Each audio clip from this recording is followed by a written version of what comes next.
place where we really get into a stack of research, pull it all apart, and give you the most useful, context-rich knowledge you can use.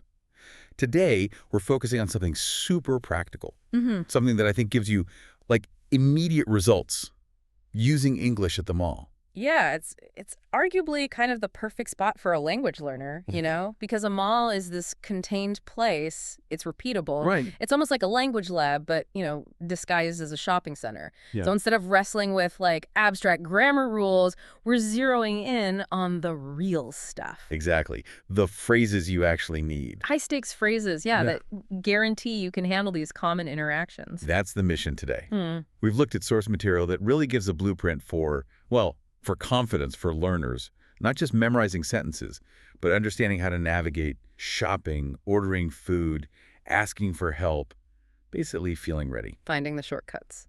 Yeah, the shortcuts to being prepared, turning what could be kind of stressful, Right. shopping in another language, Yeah. into like productive practice, low stakes. And the why behind the mall is just, it's so powerful for learning. It's maximum exposure, but with a fairly limited set of words you need over and over. Sure. Think about all the things you might do there. Asking directions, figuring out a price, maybe returning something. Talking to a friend about clothes. Right, or placing a tricky food order. It's all there, kind of packed into one predictable place. So, yeah, we're not just going to list phrases. We're digging into the essential words, the structure of those quick exchanges, building that like muscle memory you need for just normal shopping stuff, making sure that you, our listener, can walk into that mall feeling, armed and ready, confident. So let's start right at the beginning. You walk through the door. Okay, so picture this. You walk into a store. There's this universal opening line, isn't there? You hear it everywhere. Absolutely. It's like the standard retail script opener. Can I help you? It's polite, uses that modal verb, can I, and it just invites you to say something back. Honestly, nailing the response to this simple question is fundamental. It really sets the tone. Okay, so based on what we've seen, there are basically two main paths here, two essential ways to respond. It just depends on why you're there. Let's say you're on a mission. You know what you want. Right, the efficient way. You start positive, state your purpose immediately. Yes, please, I'm looking for a new shirt. Or, whatever it is, a jacket, shoes, maybe some kind of gadget. Starting with, yes, please, checks the politeness box. And then, boom, you tell them exactly what you need. It's efficient, saves everyone time. But let's be real, a lot of the time, we're not on a specific mission, are we? We're just wandering, browsing, checking things out, maybe waiting for someone. Exactly. Yeah. And this is where a second essential phrase comes in. It's like a language learner's best friend, this one. Okay. The standard phrase, especially in American English, is, no thank you. I'm just looking. I'm just looking. It clearly but politely tells them you don't need help right now. Lets you browse without feeling pressured. Is that phrase pretty universal? Or are there like regional differences? I feel like I might have heard browsing sometimes. That's a good point. There's a subtle difference. In the UK and maybe other Commonwealth places, you might hear, I'm just browsing, a bit more often. Oh, okay. But I'm just looking is perfectly understood everywhere. The really important thing, though, is the full phrase, no thank you, I'm just looking. And crucially, the tone. Okay, why is the tone so critical here? Because, sometimes people say just looking, and it sounds really abrupt, kind of rude even. Yeah, that's a super important distinction for a learner. Native speakers might get away with a quick just looking because of context or, body language. But for a learner, you want to be explicitly polite. So avoid just muttering, just looking, like looking away. That is dismissive. Instead, make eye contact, maybe a small smile, say no thank you, then add, I'm just looking. That whole package, the acknowledgement, the thanks, it smooths everything over, keeps you in control, but still polite. Got it. So you've used your just looking phrase, you're wandering around. Yeah. And then you see something. Yeah. Maybe a sweater, piece of jewelry, whatever. Next hurdle, the price. How do you ask? Simplest way. Keep it simple. Absolutely the simplest is, how much is this? Okay. Or basically the same thing, how much does this cost? Both are perfect, instantly understood.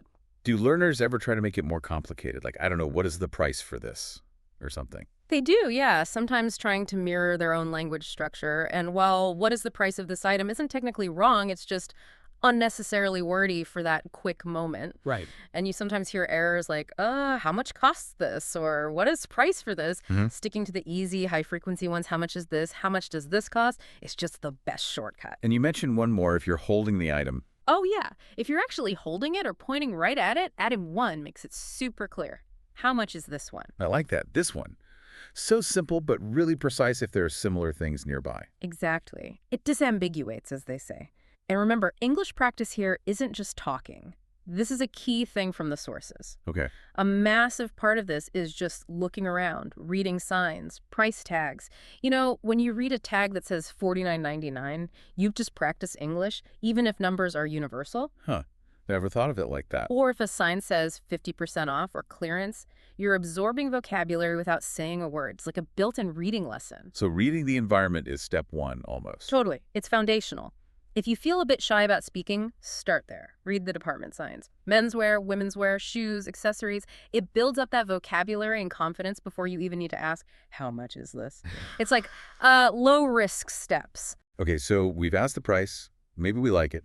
We're moving past just looking into, like, the action phase. Let's say it's clothes.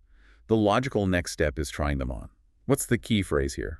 Right. This is where those polite modal verbs come in again.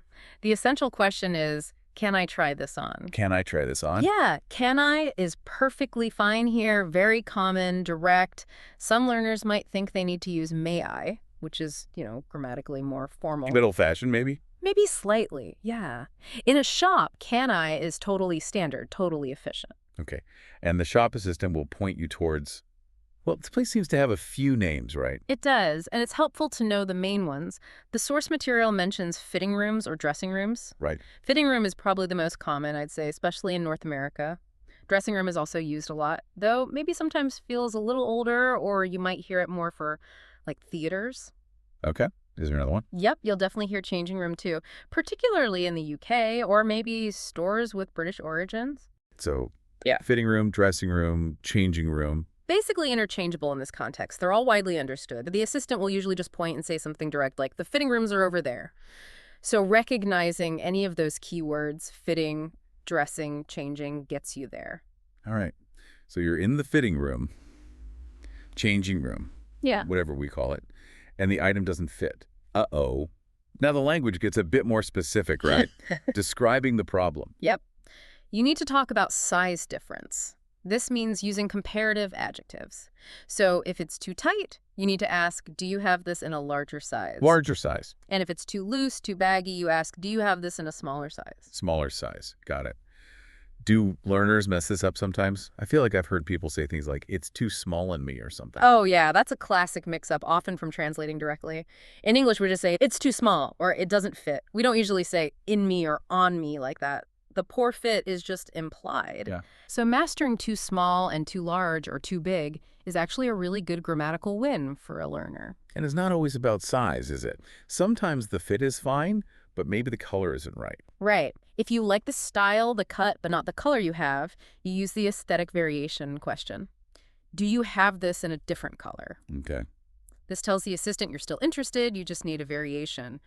Keeps the potential sale alive, They'll then check stock or show you where other colors might be. It feels like this vocabulary, size, color, fit is kind of the core language of clothes shopping. You use it over and over. It really is. You use it to ask for things, explain problems, and like we'll see later, maybe explain why you're returning something. It's totally recyclable. Okay, let's say the assistant finds the perfect size, perfect color, you love it, you're ready to buy. What do you say at the checkout, the till, the cashier? Again, simplicity and politeness work best. A slightly more formal but very clear way is, I'd like to buy this, please. I'd like, using would like. Exactly. That I would like is softer, more polite than just saying, I want to buy this. Okay, so would makes it sound less like a demand. Precisely. It signals desire, willingness, not a command. Very useful in transactional English. But if you want to be even quicker, totally normal, just say, I'll take this. I'll take this. Short and sweet. Yeah, quick, efficient, signals you've made your decision. Right. So you're at the counter, item in hand. Now the payment part starts. Yeah. The cashier has their lines. Yep, the inevitable question. Will that be cash or card? You got to be ready for this one. It's usually pretty quick. And your answer should be just as quick. Mirror the simplicity. Card, please, for credit or debit or cash, please. Right. But, paying by card now is often more than just saying card. True. There are instructions. Right. The cashier might tell you, insert your card, tap to pay, or maybe swipe here, though swiping is getting less common. That's actually quite a complex moment for a learner, isn't it? Listening to instructions while maybe fumbling with a machine. It really is. And you have different systems, too, like chip and pin, where they might say, enter your pin, versus older systems where you might need to sign. So what if you're not sure? Like, do I sign or not? Just ask. You can ask, do I need to sign? Or honestly, just watch the little screen on the payment terminal. It often has instructions in English like approved, processing, remove card, signature required. More reading practice. Exactly. Paying attention to those little screen messages is another bit of that environmental English practice. Okay, let's tackle a modern issue. The bag. So many places now, because of eco rules or fees, they have to ask. Do you need a bag? Yep, it's pretty standard now. So how do you respond? Well, if you need one, just yes, please, or yes, a bag, please. But this is where you hear that sort of socially aware English now. Right, like if you brought your own? Yeah, the really fluent and thoughtful response is, no, thank you, I have my own bag. I've seen signs too, sometimes little abbreviations like BYOB. Meaning, bring your own bag. Yeah, that's become common shorthand. And sometimes, if there are different types or fees, the cashier might need more info, like would you prefer paper or plastic? Okay. So you need to be ready for that too. Yep. State your preference clearly. Paper, please, or plastic, please. And be aware, sometimes even paper bags cost a little extra now. Wow, that whole exchange is actually quite fast-paced. Lots of listening and quick decisions needed. It is. It forces you to process info about environment, fees, choices, all instantly. It's quite an advanced application of basic words, really. Okay, now the moment that might feel highest stakes for a learner, the return. You have to go back, maybe explain something's wrong, ask for your money back. Yeah, this can feel daunting, but usually stores have pretty clear policies, so the dialogue is quite structured. You start direct and polite. I'd like to return this, please. Okay, straight to the point. Gets your intention across immediately. And the very next thing they'll ask is, Do you have your receipt? exactly, do you have your receipt? Simple yes-no answer, usually. But it's good to know the possible outcomes here.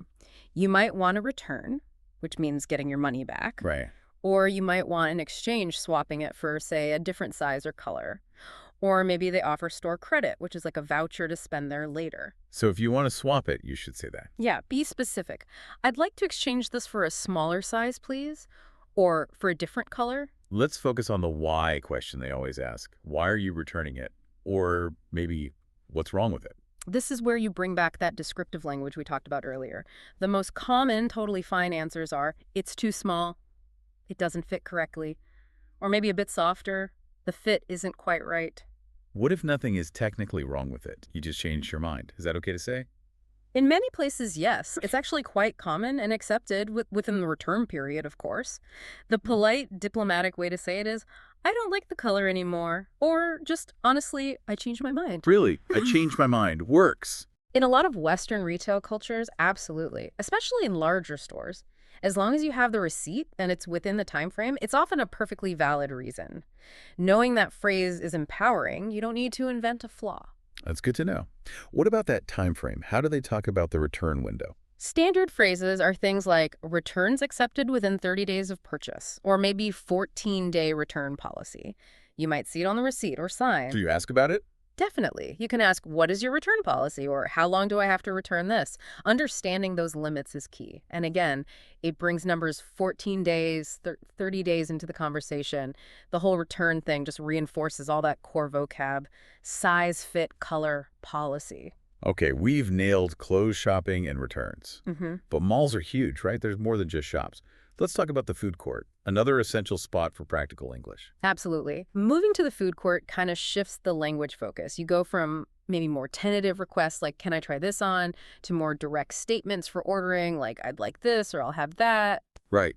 And the person at the counter, their opening line is usually, Pretty standard. What would you like to order? Or maybe just, can I take your order? and the basic response is easy enough. I'd like a burger, please. But ordering can get complicated fast, can't it? Like asking for changes. Or maybe you have allergies. Yeah, that's where you need to move beyond just pointing or simple nouns. Hmm. You need to use those modal verbs again for requests, like if you want to swap something. I'd like the burger, and can I substitute the fries for a salad? Ah, can I substitute? Good phrase. Or for dietary need, I'd like the chicken sandwich, but could you please make sure there's no mayonnaise? Using can I substitute or could you please make sure shows you can handle that complexity. Much better than just saying no mayo. Exactly. It's more polite, clearer. And don't forget reading the menu board itself. That's more practice. Recognizing words like grilled, fried, spicy, vegetarian, gluten-free. If you don't know a word, like maybe battered, you should ask, what does battered mean? Or is this spicy?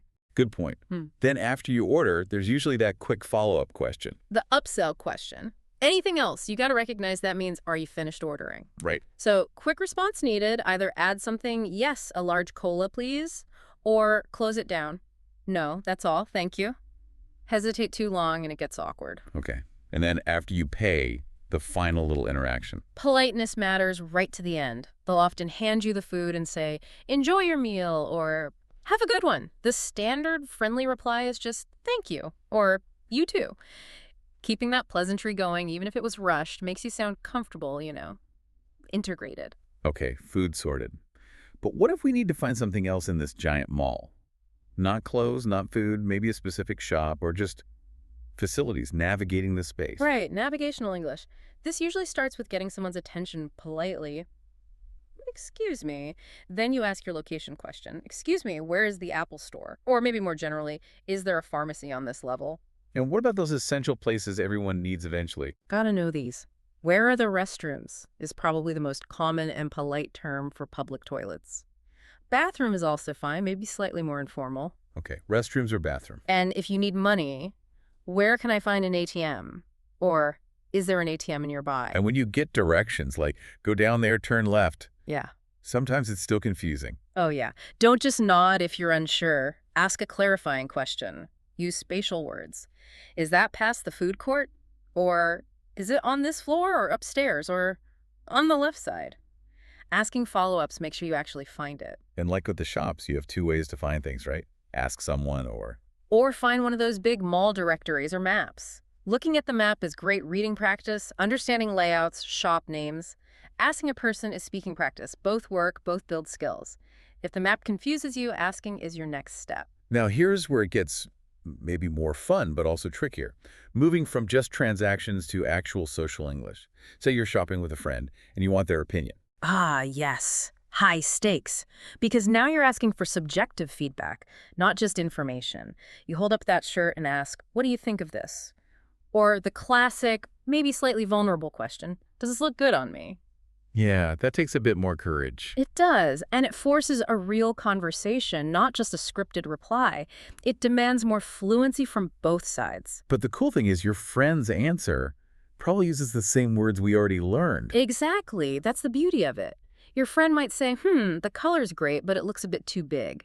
Or, I like the style, but maybe not in that color. You're instantly hearing and processing feedback using those core words. Color, size, style, fit. It all connects. And it lets you practice giving more nuanced opinions too, not just yes or no.